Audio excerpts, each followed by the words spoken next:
스티브를 버리세요. 이런 아주 독특한 제목의 책이 있습니다.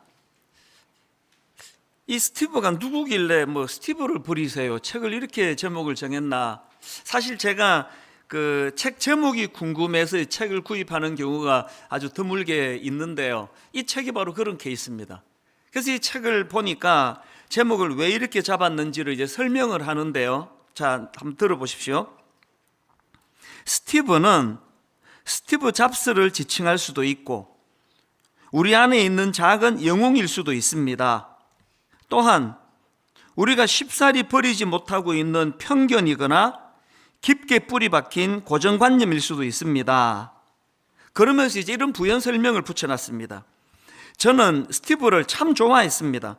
지금도 그런 마음에는 변함이 없습니다. 하지만 어쩌면 이제 스티브를 버려야 할 때일지도 모릅니다. 그래야 새로운 스티브가 탄생할 것이기 때문입니다. 그의 연설처럼 오래된 것들을 치움으로써 새로운 것들의 길을 만들어 줘야 하기 때문입니다. 참 일리가 있는 그런 내용 아닙니까? 제가 오늘 본문 말씀을 쭉 묵상하다가 이 책 제목이 떠올랐던 것은 바로 이 한 대목이요. 오래된 것들을 치움으로써 새로운 것들의 길을 만들어 줘야 하기 때문입니다. 이 책 제목이 제가 오늘 본문에서 발견한 중요한 핵심 주제 중 하나이기 때문에 그렇습니다.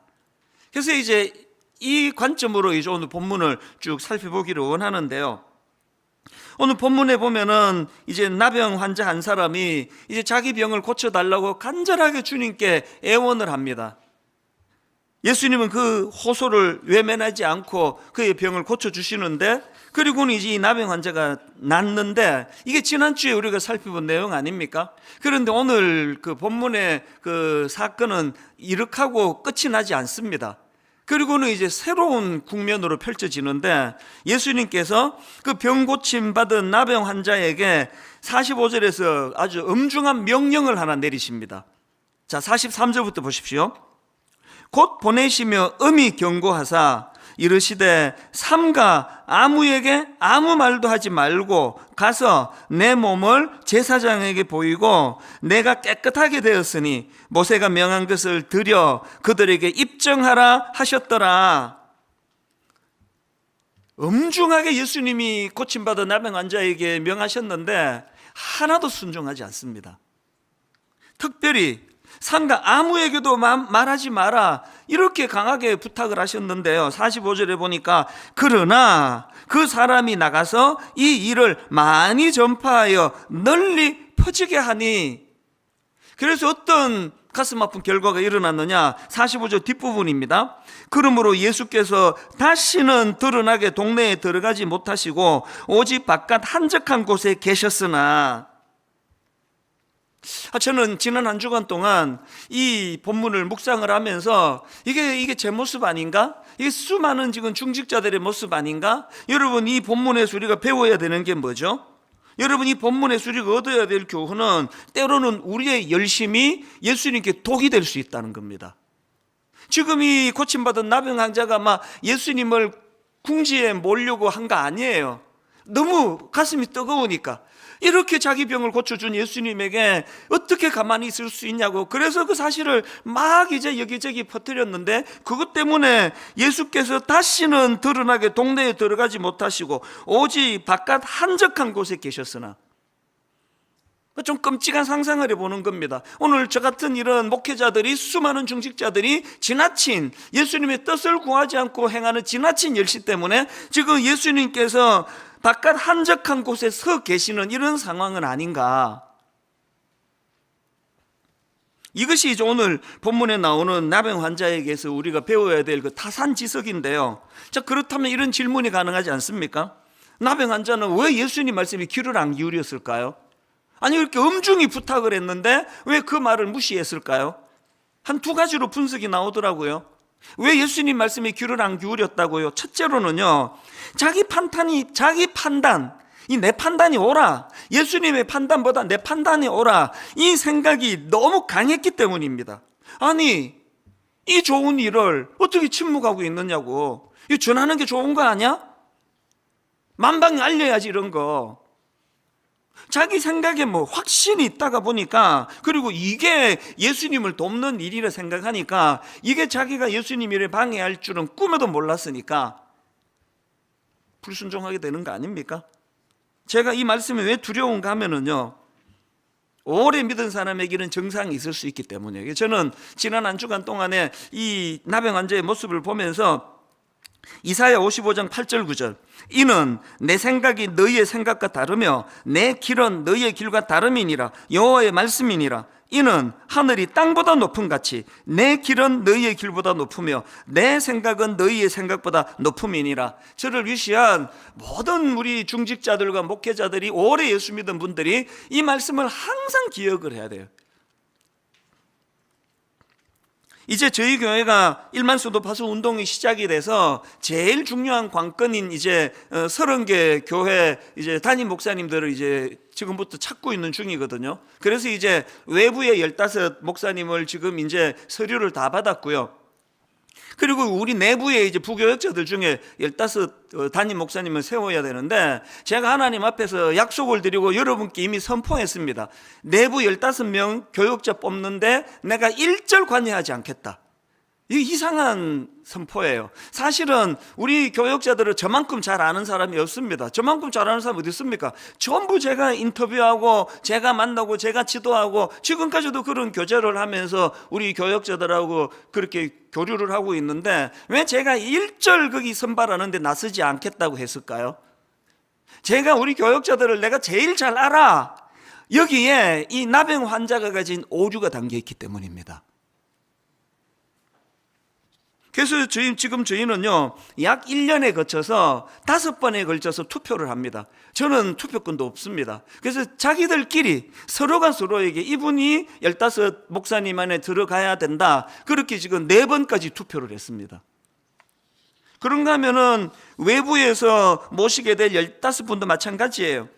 이제 그 많은 서류들이 왔기 때문에 우리 지금 모든 교역자들이 거기에 지금 다 투입이 돼서 점검을 하고 있지만요, 예선만 저희가 도울 거예요. 그리고는 결정적으로 이 15 외부의 목사님을 뽑는 데는 저희 교회는 나서지 않을 거예요. 아주 덕망이 있고 또 중심이 잘 잡힌 외부의 목사님들을 모셔서 그분들로 하여금 뽑아달라고 부탁을 할 거예요. 왜 그럴까요? 잘 안다라는 거기에 이 나병 환자의 우가 담겨 있다는 걸 알기 때문이거든요. 여러분 그거 아시죠? 여러분이 제일 자신 있어 하는 그것 때문에 망한다는 거예요. 이게 내 약점이야. 절대 그것 때문에 망하지 않습니다. 이건 내가 자신 있어. 바로 그것 때문에 망할 수 있다는, 이 오늘 본문의 나병 환자를 통해 우리가 얻어야 되는 교훈 아니겠습니까? 이렇게 그 나병 환자는 자기 판단이 옳다는 확신이 강했기 때문에 주님 말씀에 불순종했고요. 두 번째로, 왜 주님 말씀에 불순종했느냐? 시야 좁음의 문제예요. 비록 자기 생각에 확신이 있었지만 그게 얼마나 시야가 좁은 생각이라는 걸 몰랐기 때문에 그렇습니다. 이건요, 사춘기 애를 키워보는 분들은 너무나 공감하는 걸 거예요. 세상에서 자기 확신이 가장 강할 때가 중학교 2학년 때입니다. 부모가 무슨 말해도 들어먹지를 않습니다. 엄마가 틀렸다 전제를 딱 깔기 때문에, 내 생각이 옳다고 딱 전제를 갖고 있기 때문에. 그런데 여러분, 그 중학교 2학년 그 아이들이 갖고 있는 치명적인 한계가 얼마나 시야가 좁은지를 모든 부모는 다 알아요. 그래서 속이 터질 것 같은 거죠. 세상 살아보니까 그게 아닌데, 오늘 여러분 우리가 얼마나 시야가 좁은 인생인 걸 아셔야 됩니다. 그래서 여러 번 말했지만 세상에서 제일 무서운 사람이 책 한 권만 읽은 사람이에요. 그 한 권이 모든 진리를 가지고 이 사람은 고집불통이에요. 누구 말도 안 듣습니다. 시야가 그렇게 좁아 터졌다는 걸 모르기 때문입니다.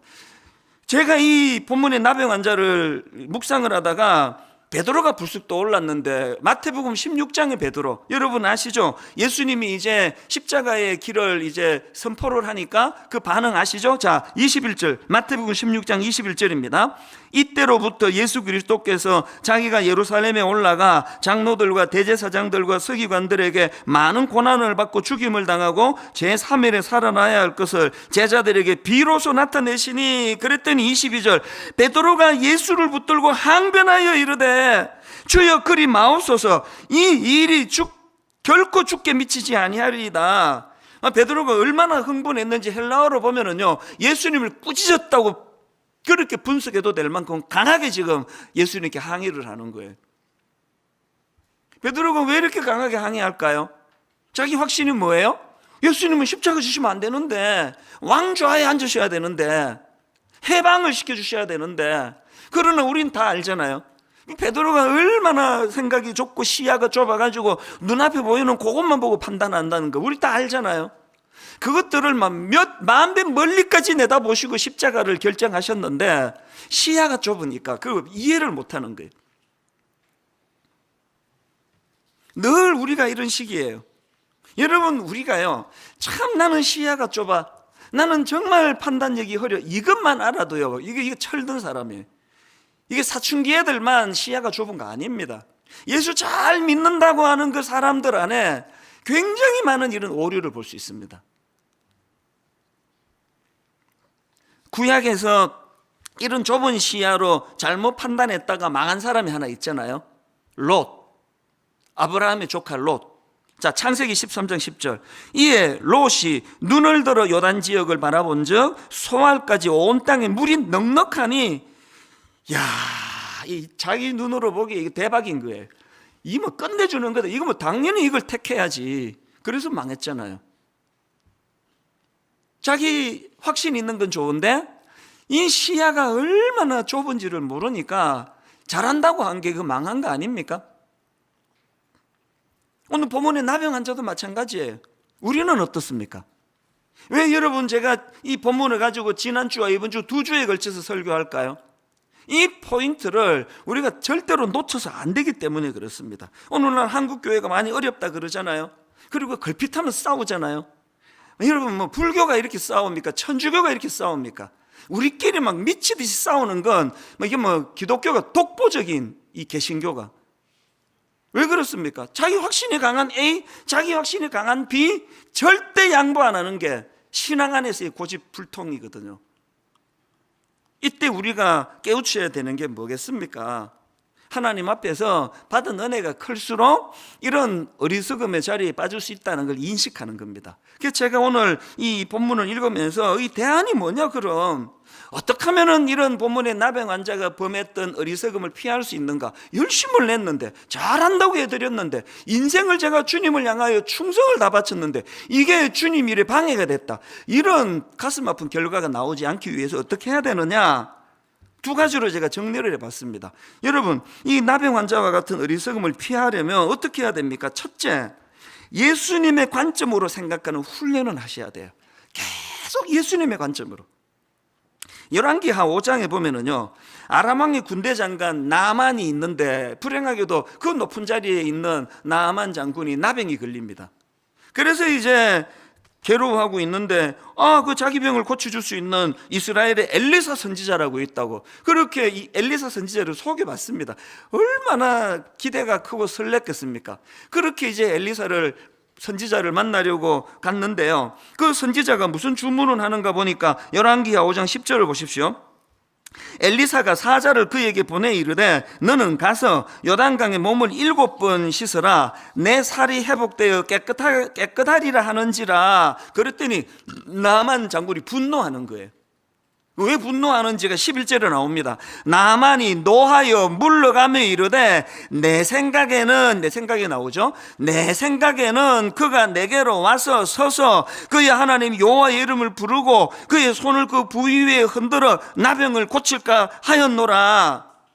지금 왜 분노했습니까? 자기 생각의 방식대로 안 한다는 거예요. 저는 여기 나오는 나병 환자를 보면서 일부 우리나라 그 환자들 생각이 떠올라요. 의사 선생님이 들은 얘기인데요, 우리나라 환자들이 너무 많이 알아서 문제래요. 그래서 이제 감기가 걸렸는데 이제 그 의사 선생님하고 이제 어디가 아프십니까? 그러면 이렇게 말한대요. 지금 두통이 조금 있고 콧물이 나오고 이래가지고 이 약을 처방해 주세요. 그런데요, 안 웃는 분들이 다 그분인가 봐요. 왜 이렇게 안 웃으세요? 지금 처방도 자기 다 갖고 있는 거예요. 그래서 자기가 원하는 방식대로 처방을 안 해주면은 그 의사를 불신하는 이런 코미디 같은 일이 지금 나만 장군이 보이는 겁니다. 자기 논리가 얼마나 정확한지를 나만 장군이 12절에 연이어 이렇게 설명합니다. 다메섹 강 아바나와 바르발은 이스라엘 모든 강물보다 낫지 아니하냐. 내가 거기서 몸을 씻으면 깨끗하게 되지 아니하려 하고 몸을 돌려 분노하여 떠나니. 그거 아세요? 여러분, 여러분이 분노하는 대부분의 분노가 그게 공정치 못하다는 걸요.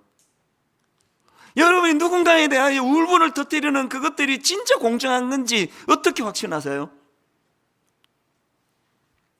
우리도 자칫하면 이 나만 장군처럼 또 오늘 본문에 고침받은 나병 환자처럼 내 생각은 내 생각은 이 강하면 강할수록 그런 배우자가 있는 가정은 진짜 어렵습니다. 아니, 이 나만 장군 같은 남편이라 생각해 보세요. 이 나만 장군 같은 아내라고 생각을 해보세요. 도대체 자기 생각이 딱 못 받고 있어가지고 남의 말을 들어 먹으려고 하질 않는데,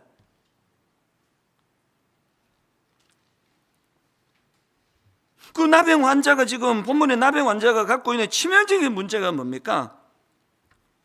아무리 자기 생각이 옳다 싶어도 묵상을 좀 해야 될 거 아닙니까? 내 생각은 퍼뜨리면 좋을 것 같은데 예수님은 왜 말하지 마라 그러시지? 그거 좀 고민해야 되는 거 아닙니까? 뜻을, 우리로 말하면 기도하면서 뜻을 좀 구해야 되는 거 아닙니까? 여러분, 고침받은 나병 환자에게는 그게 없어요. 그냥 그러나 그러면서 해버리는 거예요. 저같이 좀 성격이 급한 사람들이 신앙생활에도 항상 실수하기가 쉬워요. 막 해버리는 거예요. 해놓고 생각을 해놓고. 오늘 이 본문을 통해서 저와 여러분이 늘 우리가 묵상해야 됩니다. 예수님의 뜻이 어디에 계시는가? 성경은 왜 이렇게 말씀을 하고 계시는가? 나는 다르게 생각하는데 왜 주변 사람은 또 다르게 얘기를 하는 건가? 자꾸 그걸 되돌아보셔야 됩니다. 제가 앞에서 자기 어리석은 생각에 빠져서 잘못 판단에 망한 게 아브라함의 조카 롯이라고 말씀드렸는데요, 그 구절에 보면은 아브라함은 그 롯의 어리석음을 잘 피해갑니다. 어떻게 피하느냐? 앞에 롯이 창세기 13장 10절에서 이에 롯이 눈을 들어 요단 지역을 바라본 적 소알까지 온 땅에 물이 넉넉하니, 그래서 자기 생각으로 그 지역을 택했는 것에 반해가지고 아브라함은 좀 다릅니다. 아브라함은 뭐가 달랐느냐? 하나님의 말씀이 있었습니다. 자, 바로 몇 구절 지나가지고 창세기 13장 14절입니다. 롯이 아브라함을 떠난 후에 여호와께서 아브라함에게 이르시되 너는 눈을 들어 너 있는 곳에서 북쪽과 남쪽 그리고 동쪽과 서쪽을 바라보라. 하나님의 말씀이 있었고요, 그 하나님의 말씀이 지금 뭘 강조하는 겁니까? 너의 좁은 생각으로 그것만 보지 말라는 거 아닙니까? 눈을 들으라는 거 아닙니까? 멀리 바라보라는 거 아닙니까? 우리가 본문의 이 고침받은 나병 환자의 어리석음을 피하려면요, 계속 하나님의 관점, 하나님의 뜻, 하나님의 말씀, 그것이 우리를 계속 교정을 해야 돼요. 사실 저는 개척하고 지금까지 늘 새벽 3시, 4시, 너무 피곤할 때는 5시 새벽에 일어나거든요. 이제 이게 한 30년, 또 20년, 이제 그렇게 한 지는 개척하고 니까 한 17, 8년 지났는데요, 어떨 때는 너무 힘들어요. 여러분, 다 자는데 새벽 3시에 한번 일어나 보세요. 얼마나 외로운지 아세요? 진짜 적막합니다. 오늘도 제가 그걸 경험했는데 너무 마음이 스산해요. 그리고 또 저는 일찍 일어나려고 9시에 자기도 하고 8시 반에 자기도 하고 막 오래 머물면 10시에 자고. 우리 집은 전부 다가 심야형이에요. 우리 집은요, 밤 11시에 되면 떡볶이가 배달이 돼갖고 오고, 막 12시 되면 막 파티가 벌어지고, 제가 좀 과장을 하고 있습니다. 막 잔치가 벌어지고, 막 밖에 시끌시끌해요. 전들 거기에 동참하고 싶지 않습니까? 제 떡볶이를 얼마나 좋아하는데. 혼자 누워 있으면 뭐가 좋습니까? 그러나 여러분, 제가 새벽에 일어나야 된다고 그렇게 여기에다가 제가 마음을 거는 이유는요, 새벽이야말로요, 이 고집불통이 내 생각을 교정받는 시간이에요. 그 시간을 반드시 거쳐야 하나님의 관점, 하나님의 생각으로 저를 돌아볼 수 있거든요. 그래서 저는 욱하는 다혈질이라 가지고 교역자들한테 그 전날 오후에 막 소리 질러 놓고, 그 다음날 오전에 사과하고 이런 적이 꽤 많았습니다. 새벽에 교정을 받으니까요.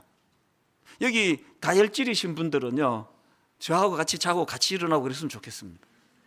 자꾸 하나님의 생각은 어떠하실까? 하나님은 어떻게 하기를 원하시는가? 하나님의 관점으로 자꾸 묻는 시간이 필요하다는 말이에요. 고요한 가운데 어제 제 모습을 쭉 정리를 해보면은 참 부끄러운 게 또 올라지고, 얼마나 내가 속이 좁았는지, 얼마나 내가 참 미숙한지, 그런 것들을 다 점검을 받는 거거든.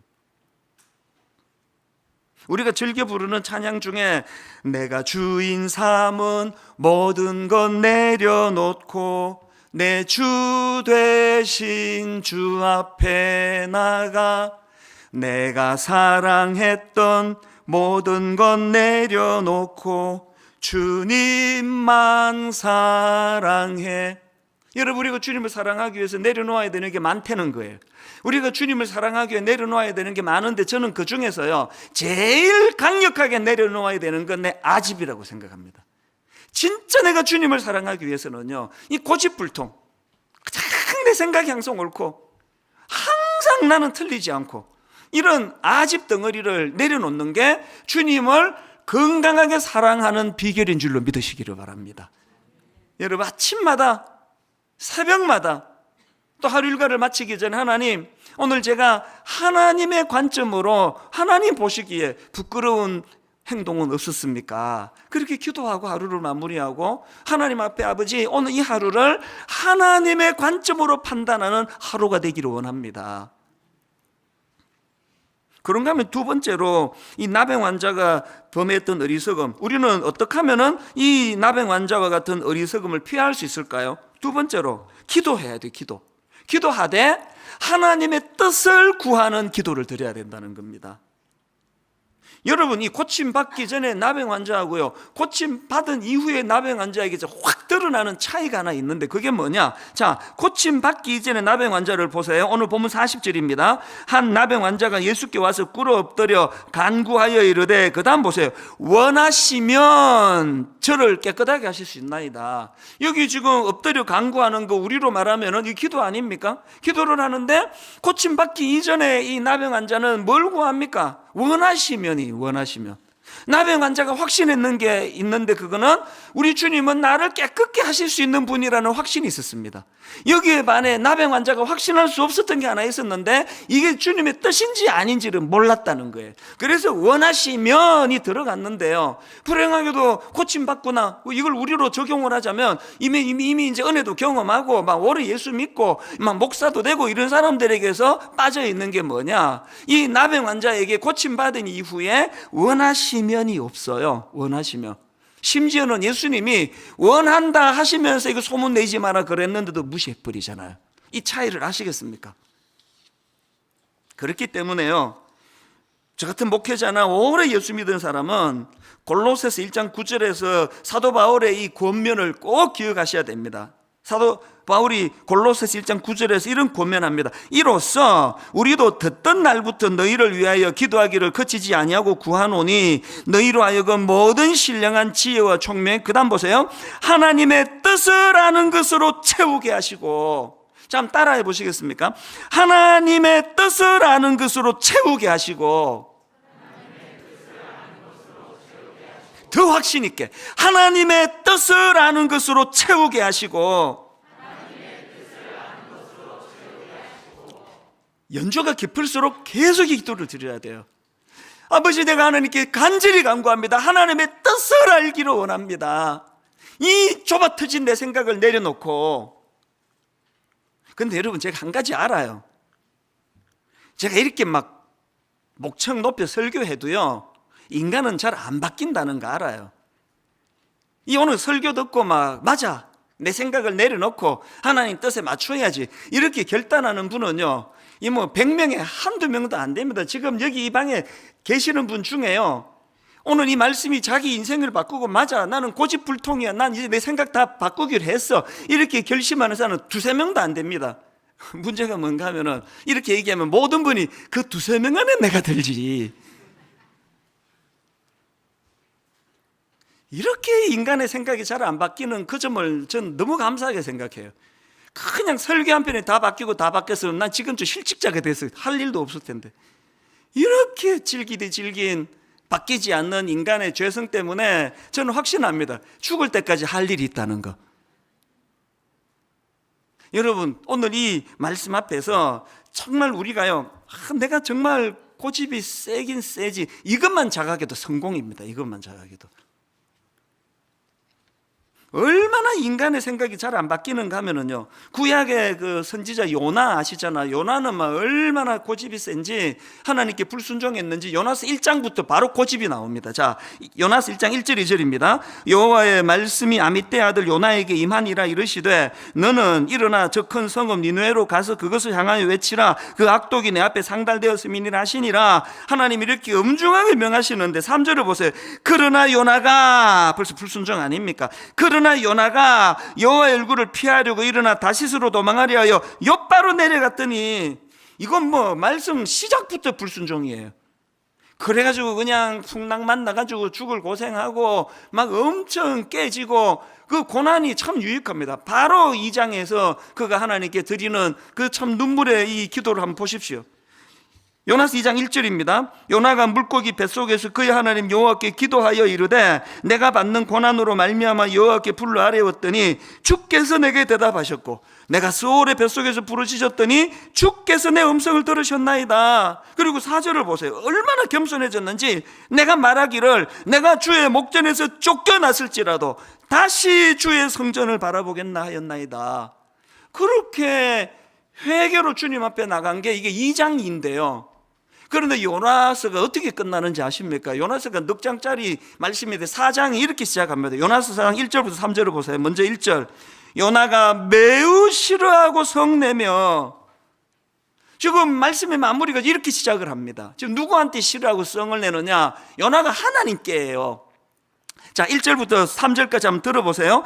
요나가 매우 싫어하고 성내며 여호와께 기도하여 이르되 여호와여 내가 고국에 있을 때에 이러하겠다고 말씀하지 아니하였나이까? 그러므로 내가 빨리 다시스로 도망하여 싸우니 주께서는 은혜로우시며 자비로우시며 노하기를 더디하시며 인애가 크시사 뜻을 돌이켜 재앙을 내리지 아니하시는 하나님인 줄을 내가 알았음이니이다. 여호와여 원하건대 이제 내 생명을 거두어 가소서. 사는 것보다 죽는 것이 내게 나음이니이다.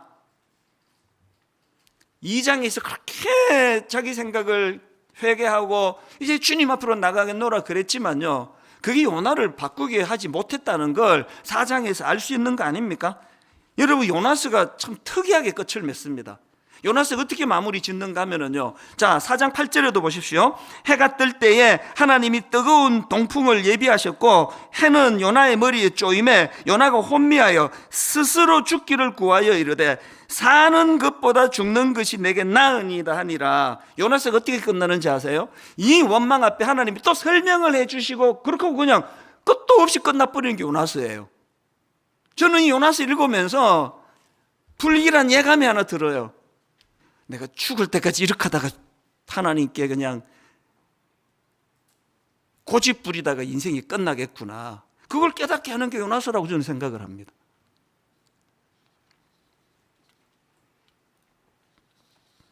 설교 한번 들었다고요 인생은 바뀌지 않습니다. 얼마나 견고하게 굳어져 있는 그 자기 생각. 그래서 여러분, 오늘 이 말씀 앞에서 우리는 늘 하나님 앞에 그 사도 바울의 기도, 하나님의 뜻을 아는 것으로 채우게 하시옵소서. 하나님의 뜻을 분별하기를 원합니다. 오늘 이 시대는요 너무나 혼미한 시대이기 때문에, 지금은 다원화 시대라 그러잖아요. 진리가 하나가 아니라고 주장하는 시대 아닙니까? 뭐 걸핏하면은 이 혼란에 빠지기 때문에 계속 하나님의 뜻을 사모해야 됩니다. 우리 모두는 다 영적으로 깨끗함을 받은 나병 환자이기 때문에 우리는 이거 아셔야 됩니다. 오늘 이렇게 변화받은 우리 앞에 예수 그리스도의 엄중한 명령이 있다는 걸 우리 기억하셔야 돼요. 내 멋대로 살면 안 됩니다. 엄중한 명령이 저와 여러분 앞에 있습니다. 때로는 침묵해라, 때로는 가서 전해라. 늘 그 하나님 말씀 앞에 민감하게 반응해야 됩니다. 그러지 않으면 이건 뭐 너무나 당황스러운 시대. 이런 점에서 제가요 오늘 우리 전 교회적으로 기도 제목 하나를 드리고 싶습니다. 지금 저도 그렇고 많은 분들이 이 차별금지법 문제로 진짜 걱정을 많이 하고 있습니다. 기도하셔야 돼요. 아니 뭐 차별하지 말자는데 이게 뭐가 나쁘냐고. 그렇죠. 그걸 누가 반대합니까? 그런데 이 미국을 가만히 보니까요, 이 차별금지법 안에 독소적인 것 몇 개가 들어있는데 이게 엄청난 종교 탄압이 될 위험이 있더라는 거예요. 그래서 이제 이 차별금지법 안에 이 독소 조항들을 이거를 없애지 않으면 안 된다고 기도를 하고 있는 거 아닙니까? 많은 분들이 이것 때문에 수고하고 계세요. 왜? 이제 이게 차별금지법이 이게 다 통과가 되면, 이게 자칫 잘못하게 되면은 이제는 설교 시간에 동성애가 죄다 뭐 이런 얘기 꺼내면 이게 실정법을 위반하게 되는 거예요. 교회에서 그런 거 함부로 이야기 못 하게 됩니다. 죄에 대하여 설교가 이제 어려워질 때가 오는 거예요. 그렇기 때문에 우리는 이제 하나님께서 언제 침묵해야 될지, 언제 우리가 나서서 소리를 높여야 될지 하나님 뜻을 구해야 됩니다. 이 미국이 실제적으로 이 차별금지법이 얼마나 많은 신앙생활을 위축시키는지 저는 미국 갈 때마다 그 가슴 아픈 이야기를 듣거든요. 이번에 성윤리연구소에서 추천했던 책, 우리 자녀 성경적 성교육 시리즈, 이 책을 이제 추천을 했는데요, 이게 미국에서 나온 책을 번역을 하지 않았습니까? 그래서 여러분, 이거를 구해서 읽기 전에 부모가 먼저 소화하고 자녀들을 가르쳐야 되는데요, 제가 이 책을 보면서 마음이 아픈 게 뭐냐, 자, 4단계라고 할 수 있는 중학생 책에 이런 대목이 나옵니다. 사람들은 게이가 된 것이 자신의 선택이 아니었다고 말해. 어느 정도는 옳은 말이기도 해. 애매하게 지금 표현하고 있죠. 또 이런 내용도 있습니다. 왜 어떤 사람들은 게이가 되었을까? 학자들은 동성애의 명확한 원인에 대해서는 일치된 의견을 보이지 못하지만 유전학과 어린 시절의 환경적 요인들 사이에 복잡한 상호작용이 있었다는 사실에는 대체로 동의해.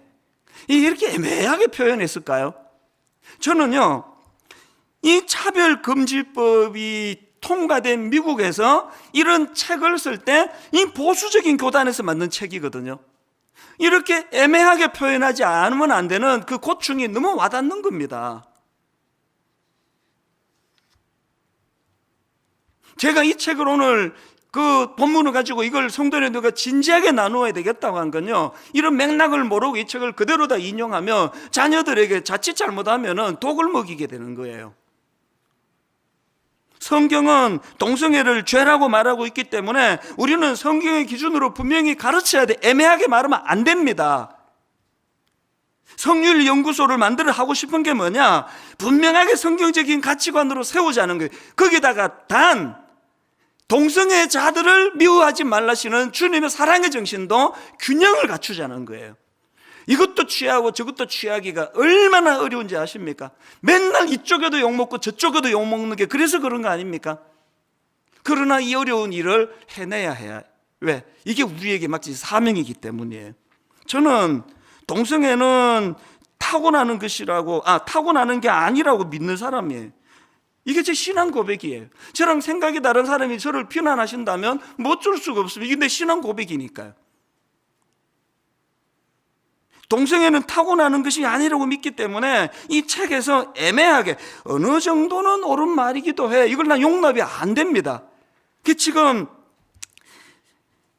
미국에서 발간된 이 책이다 보니까 이런 거 말고도요, 우리 정서랑 맞지 않는 부분이 뭐 되게 많아요. 뭐 그림도 뭐 이렇게까지 설명할 필요가 있나 싶고 이런저런 좀 어려움이 좀 있습니다. 그래서 지금 이제 그 국내 이 책을 발간한 출판사에다 제가 요청을 했습니다.